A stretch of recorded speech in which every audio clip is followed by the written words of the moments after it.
By the shores of the Caribbean, a mountain. Around its base, Colombia, torn apart by the cocaine trade and civil conflict. At its summit, the descendants of a once great American civilization.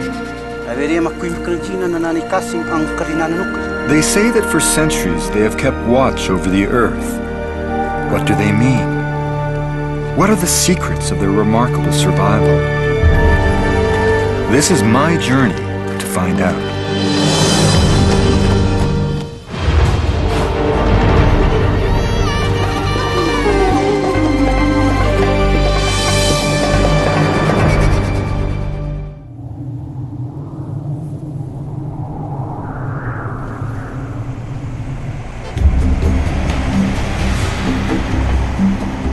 One of the first expeditions I ever took was to Colombia.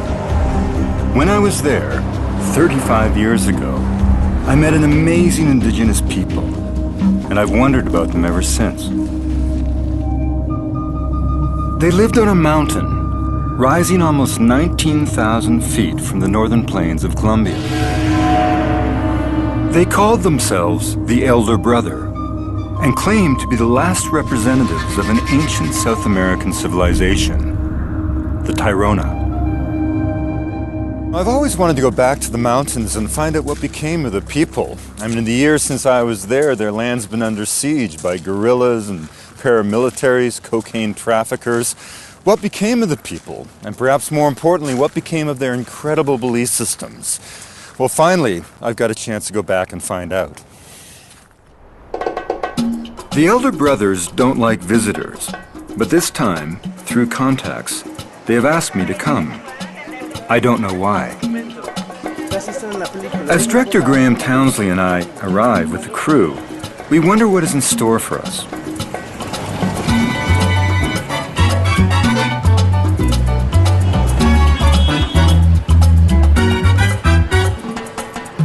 Santa Marta, on the Caribbean coast of Colombia.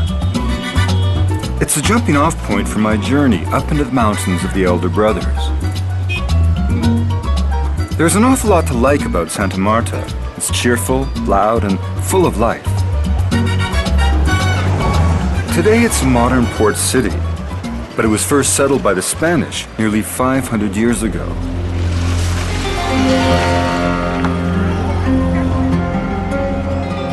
Its beautiful old colonial center hides a dark secret.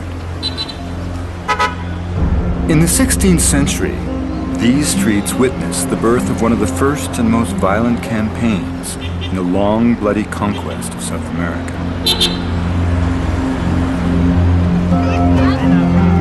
It's incredible to think that in 1501, just 8 or 9 years after Columbus discovered the Americas, the Spanish were here at this very beach in Santa Marta.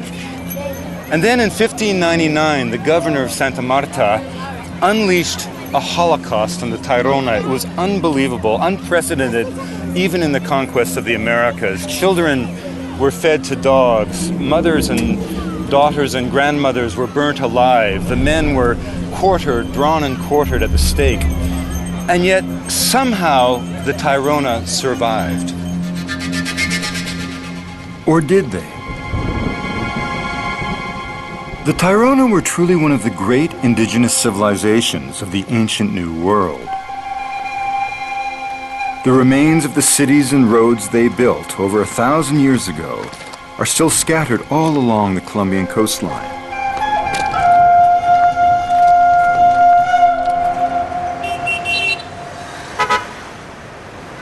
Is it really possible that such an ancient pre-Columbian culture could still be alive in the 21st century? If so, what are the secrets of such a remarkable cultural survival? This is what I want to find out on this trip. The Tairona produced some of the finest gold work in all of South America. In sophistication, if not in size, they approached the Maya, Inca, and Aztec.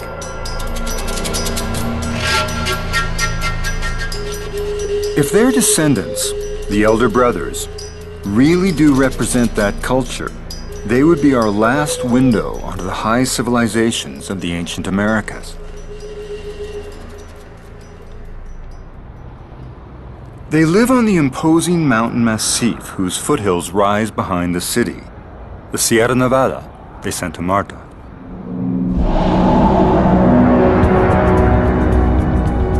Towering over the shores of northern Colombia, it's the tallest coastal mountain anywhere in the world.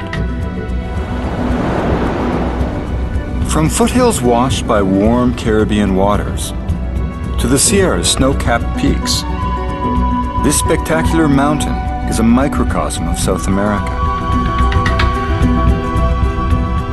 All the continent's ecosystems are here. All of its problems as well.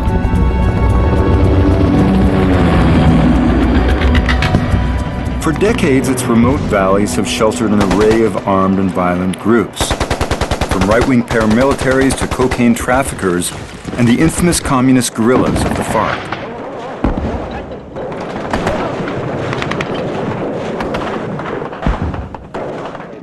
In recent years, the Sierra has been bathed in blood as these outlaw groups and the Colombian army battle it out.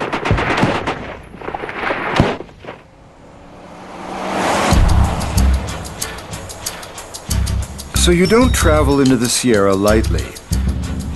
It's a dangerous place. But just now there's a lull in the fighting, and it's my chance to find out what's happened to the Elder Brothers.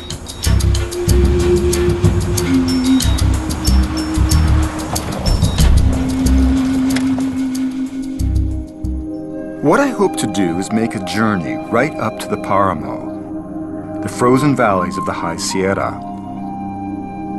It's a journey very few outsiders have ever made. The Paramo is the heart of the world of the Elder Brothers. They don't like foreigners anywhere in their territory, and especially not in its sacred heartland. But my puzzling invitation gives me reason to hope. It would be the journey of a lifetime.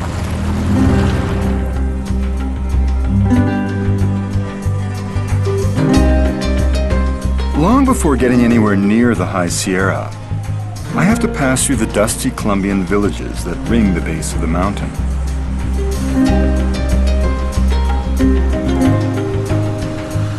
My first stop will be the settlement of Atanques, home to an indigenous group, the Conquamo. 34 years ago, I drove this same road to Atanques, and since then I understand it's borne the brunt of the violence.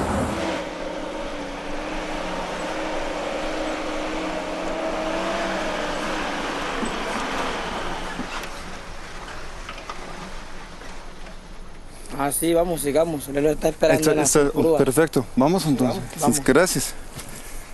The Conquamo are one of the 4 groups who call themselves the Elder Brother.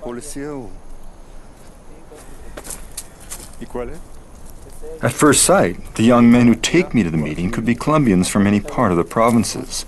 Superficially, they don't appear to be native people. Hola. Encantado. Gracias. Bien, ¿cómo están ustedes? Bien, muy bien, gracias. Bien. Jaime Arias is the leader of the Conquamo. Gracias por estar aquí. Señor, mucho gusto. Guillermo Davis. Guillermo Davis, mucho gusto. La violencia nos ha afectado mucho. The violence has really affected us a lot. Since 1986, they have assassinated more than 300 of us. They killed my father and my brother. Now, as a political leader, I have to go around with bodyguards from the state because of all the threats. Most of the killing and threats have come from right-wing paramilitaries who want Conquamo land and have accused the Indians of collaborating with leftist guerrillas. The Conquamo identify themselves as indigenous people, but have clearly been assimilated to Colombian society. And under this kind of pressure, who can blame them?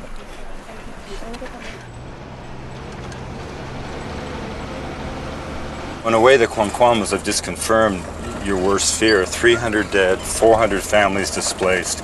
They've suffered everything that is the violence of modern Colombia. And It makes me really wonder what I'm going to find up ahead.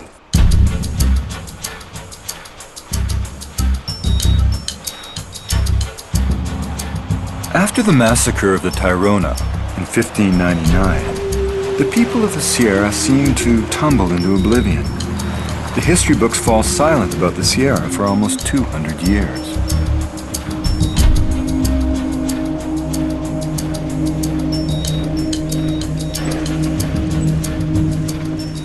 When travelers started to explore the mountains in the 19th century, they reported mysterious tribes dressed in white, ruled by their priests. The largest group called themselves the Arhuaco.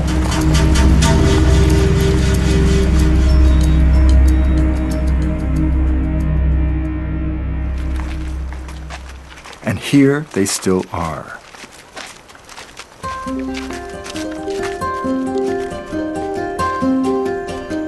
I'm entering the territory of one of the most remarkable indigenous peoples of the Americas.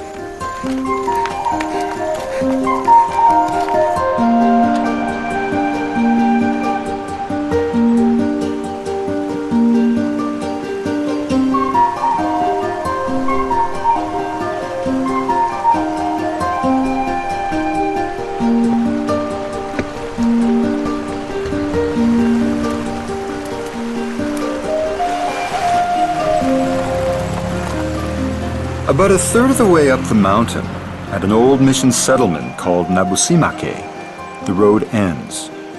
If I'm allowed to continue on my journey to the summit, from here on up, it'll be by foot and mule. Waiting for me is one of the Arhuaco contacts with whom I've been discussing our film journey, Danilo Villafaña. Danilo. Ah, qué bueno. Sí, Guillermo David, encantado. Mucho gusto. Mucho gusto conocerse. Por fin lo veo. Sí, por fin. Nabusimake is a gateway to the Arhuaco world. The missionaries who built its cobbled streets and adobe houses are long gone, evicted by the Arhuacos nearly 3 decades ago. I suddenly feel as if I've left the 21st century behind.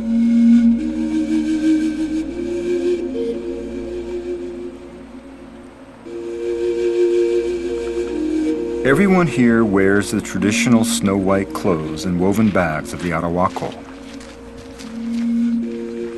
The men greet each other by exchanging coca leaves, the sacred plant of all highland South America. Among themselves, they speak their own language, closely related to that of the Tairona. Assimilation is clearly not the way the Arhuaco are going.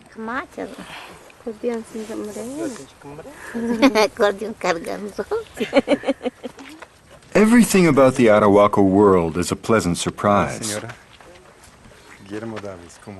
When Danilo introduces me to his cousin, I am amazed to discover that I had met her 35 years ago when I was in the Sierra collecting botanical specimens, and she was just a little girl. Sí, yo me acuerdo de que ustedes recogían. Yes, I remember you. You were collecting plants. You used to wet them and wrap them in newspaper, and then you put them in your bags. I remember it well.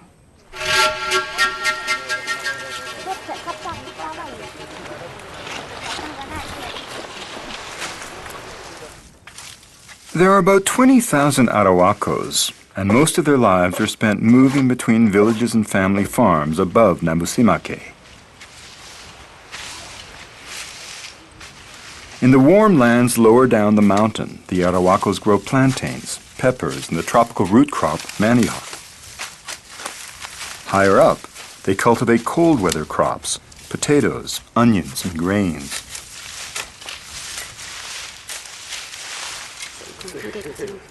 Wherever they can, they grow the plant which is a source of so much violence and so much beauty in their world, coca. Chemically treated on an industrial scale, its leaves yield cocaine. Chewed naturally, it is the mildest of stimulants. Coca research was what brought me here 35 years ago. Now, when I first came to the Sierra, very little was known about the plant. I mean, amazingly, for all the negativity that had surrounded the plant, nobody had ever done a nutritional study until the mid-70s, when colleagues of mine and I at the Botanical Museum at Harvard did the first nutritional study, and what we found was simply astonishing.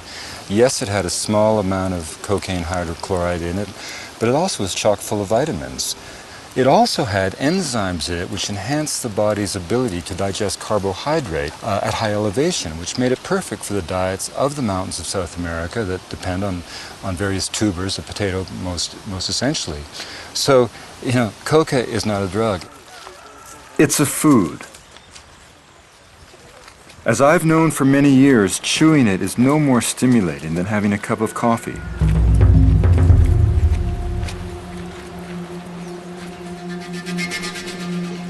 You never see an Arhuaco man without his bag of coca leaves and his poporo, the gourd he fills with burnt and powdered seashells.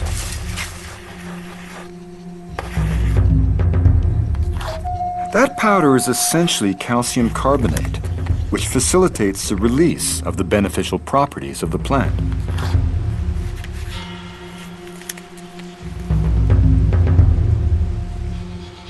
One of the first things you notice in the Sierra is that while only women harvest coca, only men chew it. The clear distinction between the activities of men and women seems to be characteristic of the Arhuaco world.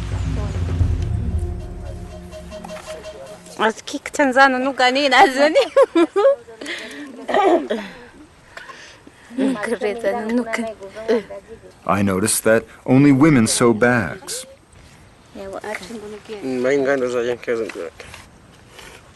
Only men sew hats and weave clothes. The Arhuaco believe that the whole world is permeated by this distinction and balance between male and female.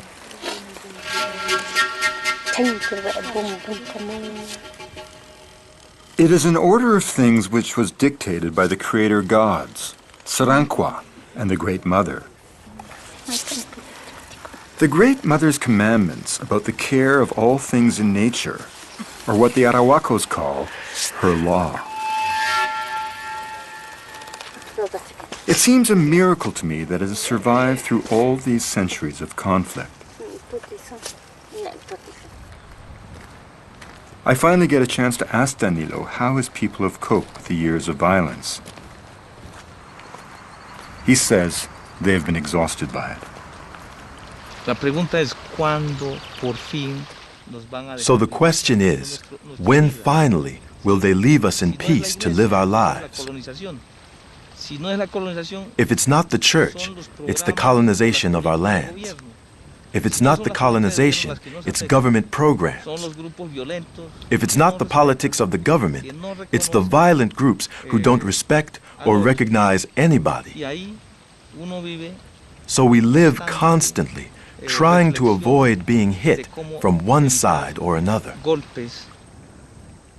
Danilo makes it clear that their tradition has been their refuge from the violence. And what keeps it strong are their priests, the mamos.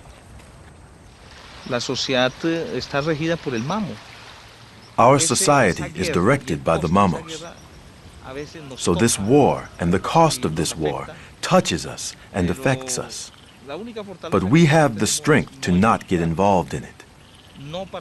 The spiritual world, the world of mamos, and the world of guns do not go together. If the mamos are behind everything in Arhuaco society, I wonder if they are also behind my invitation to come here. It's not long before I find out. I'm summoned to meet the chief priest of the Arhuacos. Danilo takes me to his homestead.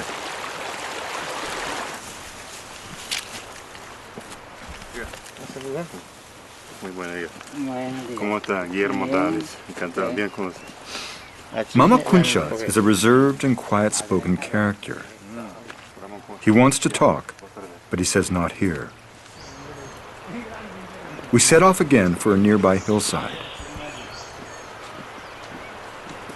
Mana iskabori zuinuka. Mana Understand that we don't like people coming here and filming us.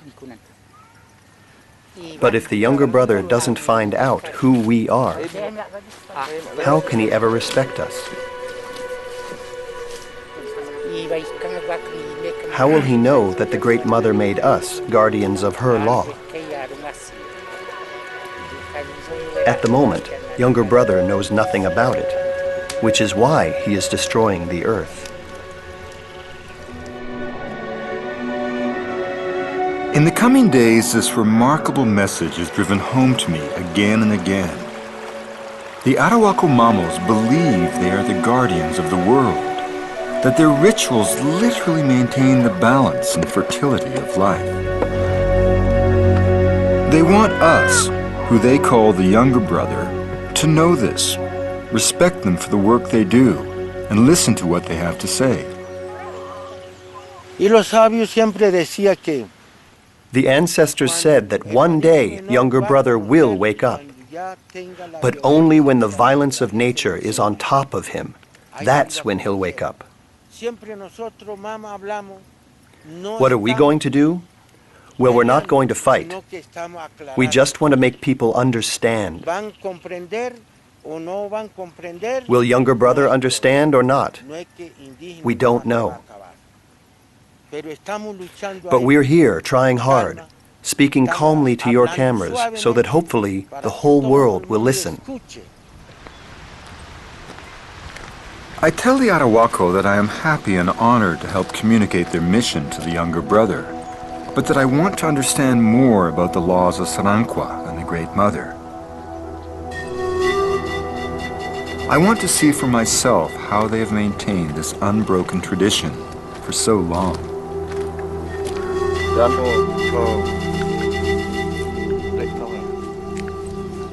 Mama Kuncha tells me that in a few days, some of his apprentice priests are being taken on a pilgrimage up to the sacred lakes of the High Sierra. Just this once, he will allow me to go along with them to observe how they train the young men on whom all this responsibility will fall. It is the journey I had hoped for, right up to the frozen Paramos, the heart of the world of the elder brother.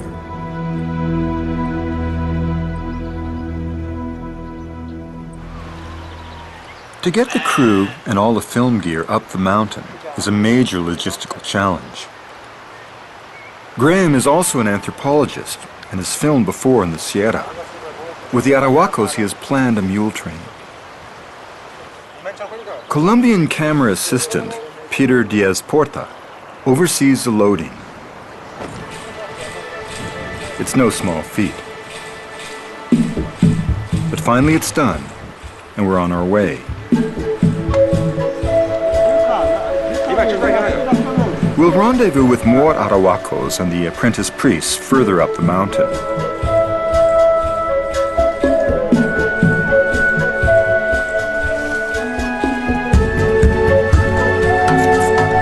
The first day's trek will take us from about 4,000 feet up to 10,000 feet.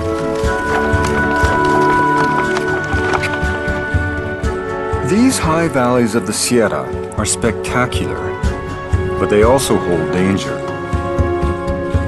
The situation in the Sierra, the cause of the violence, is that you have on the one hand the army and the remnants of the paramilitaries down below, and you have the FARC, or the leftist guerrillas, up above. We are on our way to a sacred destination. We hope we don't run into the FARC. Just 5 days ago, 6 tourists were kidnapped in another part of the country. Hopefully we will not have any encounter, but it is a little nerve-wracking, so we're going to be very cautious.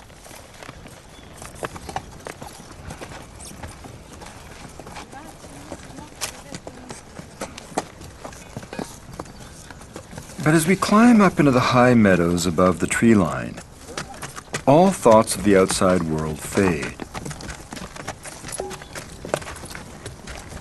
We seem to be entering a silent world of high peaks and clouds that belongs only to the Arhuacos.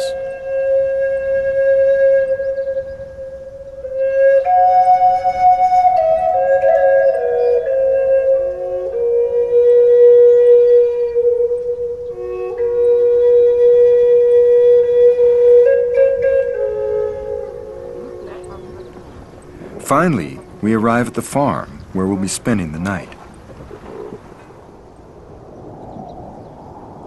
As the temperatures outside drop towards freezing, the Arhuacos crowd around a fire and discuss the journey ahead.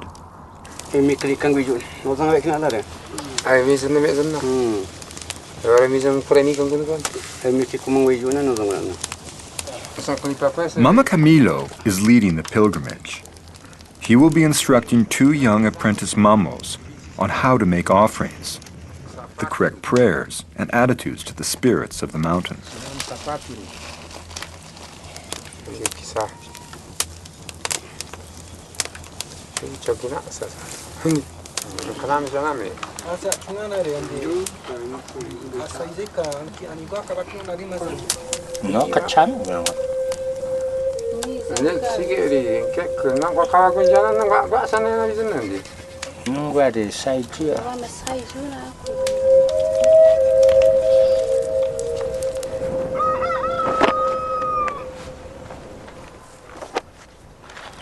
Next morning, Mama Camilo shows the apprentices the offerings they must make.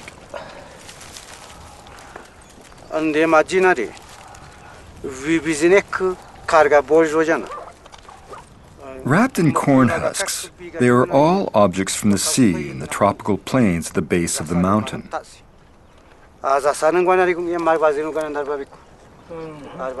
Camilo explains that they must offer these at the high lakes and then bring objects from the summit of the mountains to offer at the sea.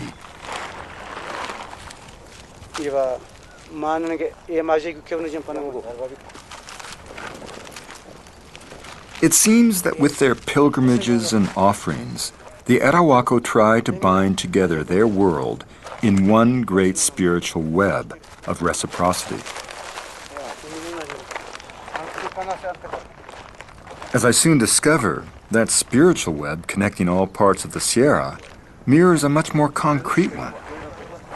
What you see here is the entire exchange system of the Sierra Nevada, from the high paramos down to the lowlands. And this is an incredible storehouse of food and products. Sacks of beans and corn, huge mounds of panela, which is the raw sugar, huge squashes clearly brought from down below, plantains from down below, dried yucca from down below. Over here, fava beans from down below, and wool from the heights, potatoes, and then back there, huge mounds of salt. And all of this has been traded for with his one product, and that is the fact that he can grow onions here.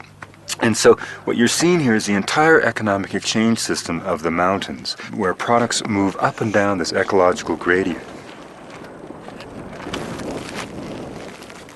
So with their exchanges and offerings, the Arhuaco weave together the world of things and the world of spirits.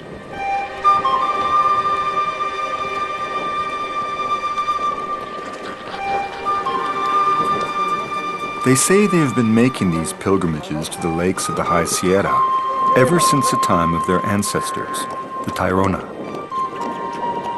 There is no reason to doubt them.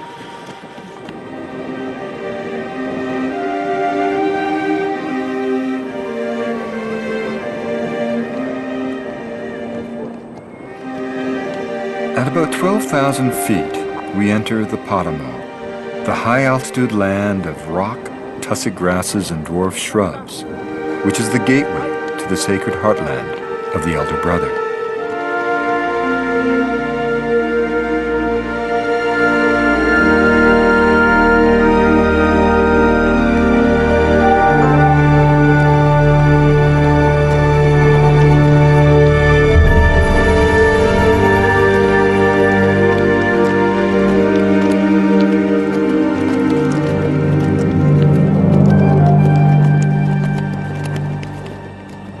Finally, the snow-capped peaks of the Sierra come into view. At almost 19,000 feet, the highest mountains in Colombia. It was incredible as we crested the hill and came down here and saw for the first time the peaks of the Sierra Nevada. Everybody became incredibly animated, and many of them will have never seen this vista. And you could just sense their excitement. For them to come up here is to really come to the heart of their world.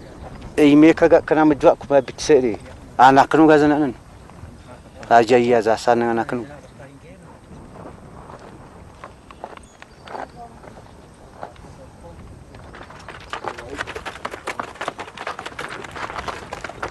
we move on toward the sacred lakes, the peace of the mountains settles on us.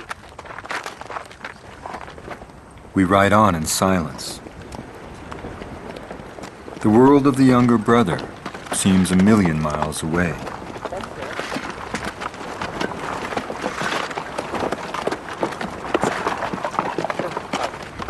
As the sun falls toward the horizon, we get to a tiny Arhuaco village, which seems carved out of the barren hillsides of the Paramo.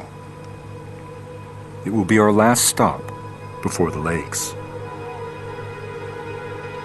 But we discover that the world of the younger brother is not as far away as we'd hoped. We're only one day from the sacred lakes, but we've just had the disturbing news that 2 days ago, 2 members of the FARC came down through this area looking for us. Somehow, the guerrillas have learned of our journey and are waiting for us. Another kidnapping of foreigners is clearly their intention. We all discuss the options. There aren't that many of them. We've obviously got to get off the mountain as fast as possible. But how? The Mamos contemplate and consult the spirits. Quickly, they come up with their answer. Taking a very unusual route, we'll set out as soon as night falls and ride through the dawn. But it's heartbreaking to have to leave the pilgrimage and miss the pagamentos, the offerings, which are its climax. So what we're going to do is send Roberto, a Wiwa cameraman who's been working with us on this production, up to the sacred lakes, where hopefully he'll be able to film the pagamentos, which are so important, and which we were so keen to document.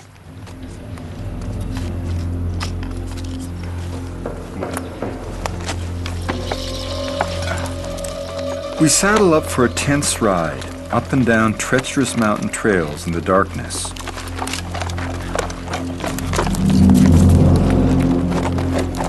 The Arhuacos lead us through a frozen landscape of towering bluffs and deep ravines. Hopefully by morning, we'll be out of danger.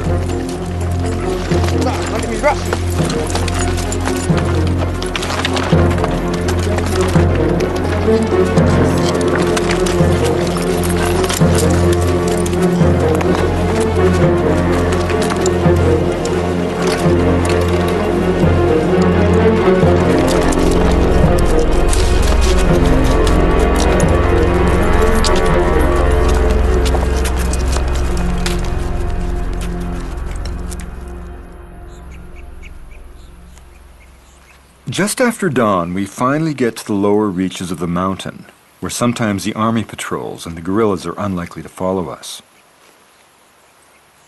But there was another close call along the way. It's 9:15 and we've basically been running all night long.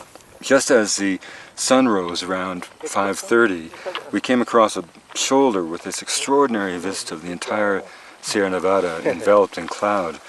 And just as we began to relax, suddenly we saw a FARC soldier coming up the draw to our left. He hadn't seen us, and so we quickly raced to get behind a height of land, hoping that the sunlight would have blinded him so he couldn't have seen us on the skyline.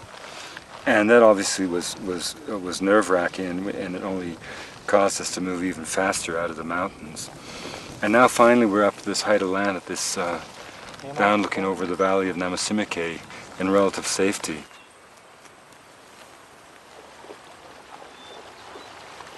When we arrive in Namasimike, we discover that it's been occupied by the army. We've stumbled into a major military operation against the FARC. Arhuaco territory has been turned into a battleground.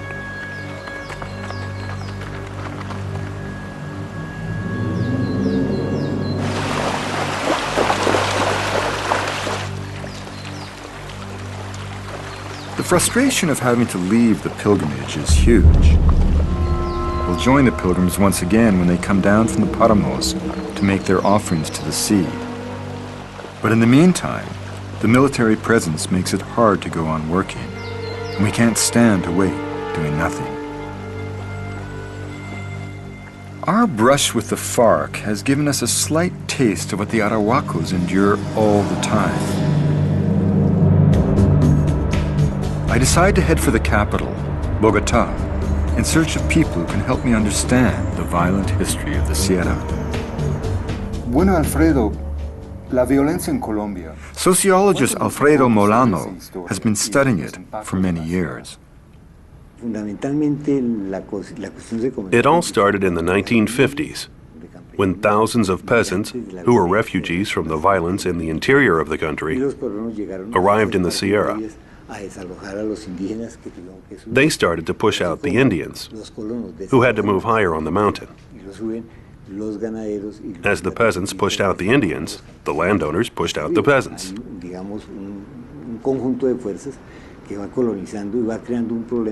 So there was a sort of perfect storm of forces in the Sierra, just like in the whole country.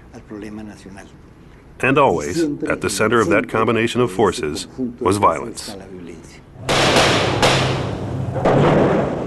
In the 1970s, the violence was intensified by a new phenomenon, the drug trade.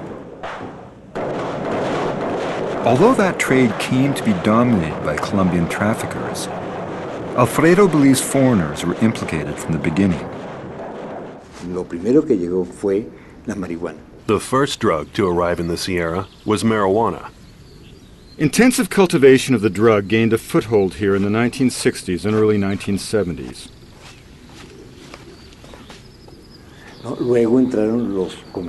Later, the traffickers arrived who took it to the United States. They were often pilots who had been in Vietnam, who knew marijuana and who knew the market. They got together with the Colombian smugglers who had been in the Sierra since the 18th century. And after that came cocaine. Not everyone agrees with Alfredo about the origins of the drug trade, but there is no doubt that what sustains it today is foreign demand, largely from the United States and Europe. That demand channels vast profits, not just to drug traffickers, but to paramilitaries and left-wing guerrillas.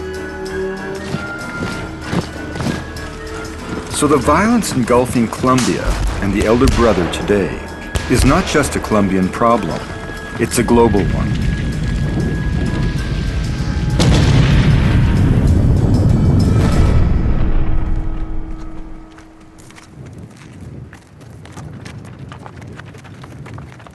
As I discover the tragic story of civil conflict in Colombia, high on the Paramo of the Sierra, Wiwa cameraman Roberto is filming the pilgrims as they climb higher.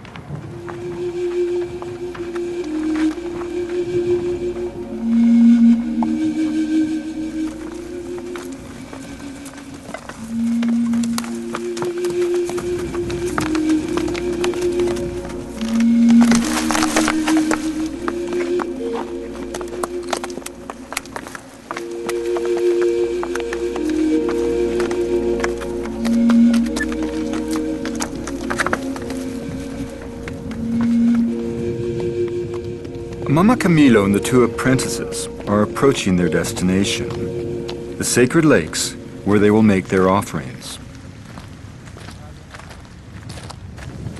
At this altitude, the wind blows often and hard. The Arhuacos call it the breath of the Great Mother.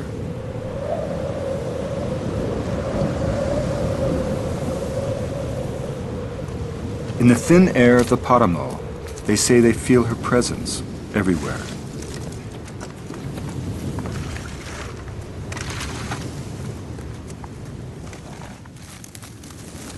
Finally, they arrive.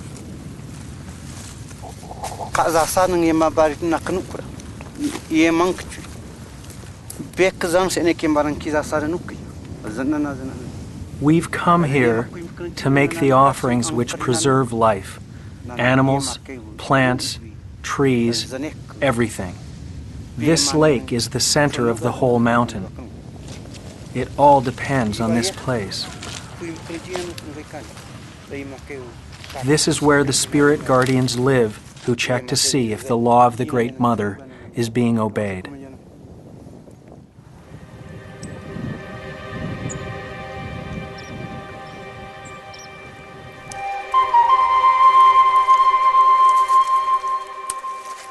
The apprentices have brought cotton, seashells, and the pods of tropical plants from the coast.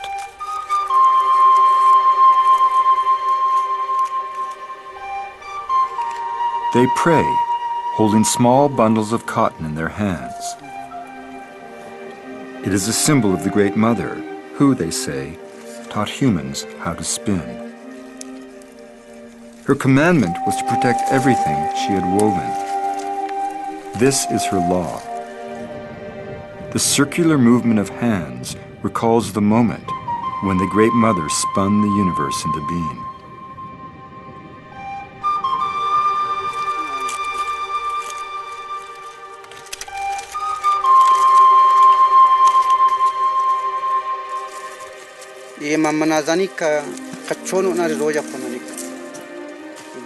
So that in time, life doesn't end. So that the spirits of things don't end. We've come here to give life with our offerings. All elder brothers on the mountain should come here to speak to the Great Mother, no matter where they live. Here, we bring the best of us, the purest of our thoughts, and plant them.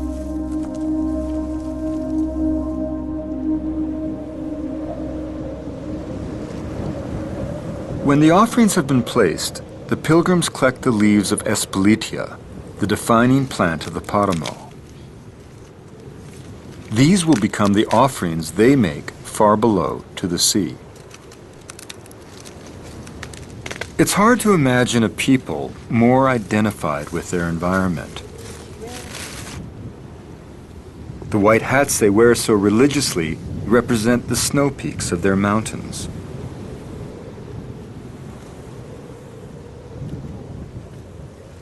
They carry the sea with them in the shells inside their poporos. The Arhuacos are always trying to unite the opposites of their world.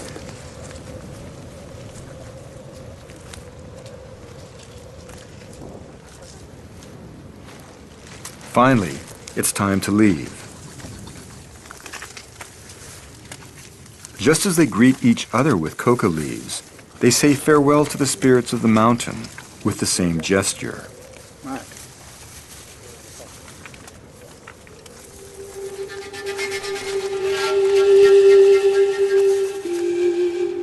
Then they set off back towards Nabusimake and the world of the younger brother.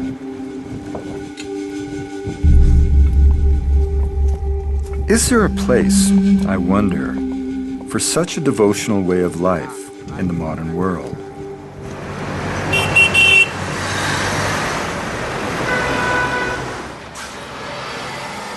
Back in Bogota, I'm on my way to visit one of the most influential politicians in Colombia, ex-Minister of Defense and presidential candidate Rafael Pardo. I want to know what the Colombian government thinks about the elder brother. It's known as a peaceful and a wise communities, and this is highly respected in the rest of Colombia. And isn't it true that, for example, President Pastrana, when he was first elected, made a journey to the mountains to pay homage to the Mamos? Yes, all the last 5 or 6 presidents of Colombia have their some of special journey to the Sierra Nevada.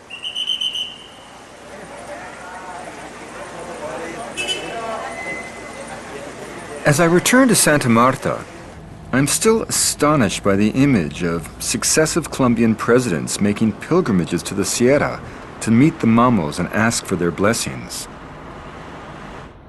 Clearly, in recent years, the elder brothers have emerged as a symbol of the nation's hopes for peace.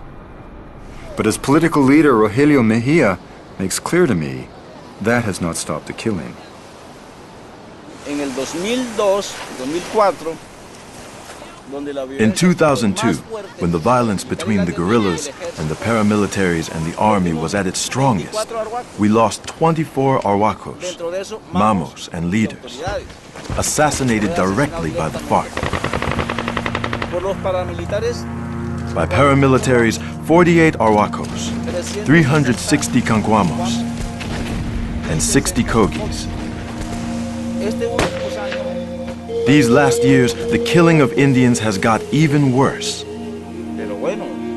But we're still here. It's not surprising that the Arhuacos are worried about the destruction of their world. But what is surprising is their feeling of responsibility for saving it. Serancua nos dejó aquí los cuatro. Serancua left us, the 4 tribes of the Elder Brothers, here to protect the world. He said to us, "You're the ones who have to cancel the debt of the younger brother." Younger brother doesn't have the understanding to cancel his debt with nature. You, the ones who know how to chew coca, you have to do it for him. I started out my journey with the question, was it possible that the ancient culture of the Tairona had really survived into the 21st century? I now realize it was a wrong question. No culture stays the same for 500 years. But do the Elder Brothers still walk on the paths laid out for them by the Tairona? They certainly do. I think that one of the reasons for the survival of that tradition is that they know it is their only refuge from the threatening forces around them. Perhaps they have turned the culture of their ancestors into something even more remarkable. The Tairona we know were a warlike people who sent armies against the Spanish. The Elder Brother has taken that sophisticated, fierce culture and turned it into a devotional culture of peace.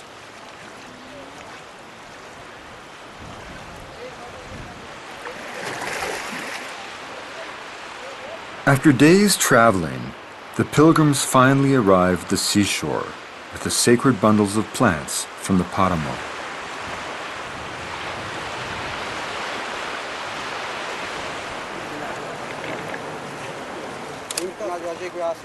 They are completing the great cycle of offerings and exchanges, which they feel nurtures not just their world, but the whole world.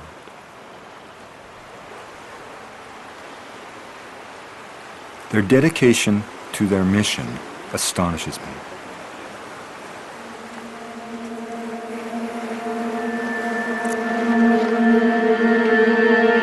On the sacred rock where for centuries the Elder Brothers have made offerings to the Mother of the Sea, a discotheque and high-rise have been built. It doesn't stop them. But with the 21st century pressing in hard, will the Elder Brothers be able to go on resisting? If we, the younger brothers, could only learn to respect them and their feelings for the earth, who knows? The people of the Sierra have kept alive the laws of Serancua and the Great Mother for centuries. Perhaps these young priests will be able to keep them safe for generations to come.